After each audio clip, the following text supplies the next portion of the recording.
Hello అండి, ఎలా ఉన్నారు మీరు? అందరూ బాగుండాలని కోరుకుంటూ వీడియోలోకి వెళ్దామండి. Welcome to Maitri's world. ఈ వీడియోలో కనిపిస్తున్న చేపల్ని కొర్రమీనులు అంటారండి. కొర్రమట్టలు అని కూడా అంటారు.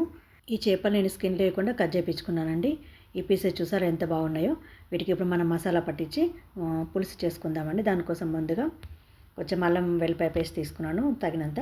తర్వాత కొద్దిగా పసుపు కూడా వేసుకొని, కొద్దిగా కారం సరిపడేంత కారము, ఉప్పు, కొద్దిగా నిమ్మరసం కూడా వేసుకున్నాను.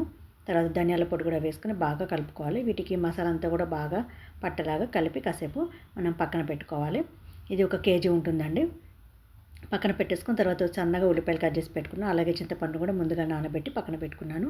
ఒక చిన్న కడాయి పెట్టుకొని ఒక పెద్ద సైజు ఉల్లిపాయలను ముక్కలుగా కట్ చేసుకున్న వాటిని వేసుకున్నాను. కొద్దిగా ఆయిల్ వేసుకొని ఫ్రై చేసుకోవాలి. అలాగే కొద్దిగా జీలకర్ర, 2 యాలకు, 2 లవంగాలు కూడా వేసుకొని, కొద్దిగా మెంతులు కూడా వేసుకొని బాగా ఫ్రై చేసుకోవాలి. కొద్దిగా రంగు మారిన తర్వాత మనం వాటిని చల్లారబెట్టుకోవాలి. ఈలోగా చల్లారలోగా మనం ఒక కడాయి పెట్టుకొని ఆయిల్ వేసుకొని, ఆయిల్ బాగా వేడెక్కిన తర్వాత పచ్చిమిర్చి ముక్కలు, తర్వాత కొద్దిగా అల్లం వెల్లిపాయ పేస్ట్, కొద్దిగా పసుపు వేసుకొని బాగా ఫ్రై చేసుకోవాలి. ఈ బాగా ఫ్రై అయిన తర్వాత మనం ముందుగా తీసి పెట్టుకున్నటువంటి చింతపండు పులుసు కూడా వేసుకొని వీటిని మనము బాగా ముందుగా మరిగించుకోవాలి.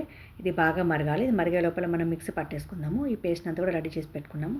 తర్వాత మనం చేపల్ని కూడా ఒక్కొక్క ముక్కలు కూడా తీసుకొని చేపల్ని వేసుకోవాలి. ఆల్రెడీ మనం మసాలా పట్టించాం కాబట్టి కొంచెం నానింది కాబట్టి ముక్కలకు బాగా పడుతుంది. మనం పులుసు లోపల వేసుకొని మరిగించుకోవాలి.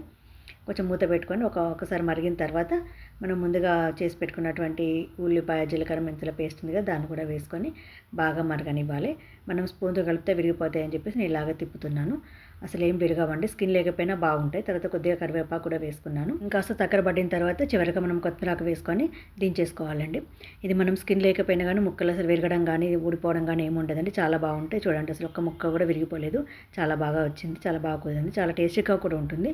మీరు కూడా ఒకసారి ట్రై చేసి చూడండి. మీకు ఈ వీడియో కనుక నచ్చినట్లయితే లైక్ చేయండి, షేర్ చేయండి, కామెంట్ చేయండి, మరియు సబ్స్క్రైబ్ చేయడం మాత్రం మర్చిపోకండి.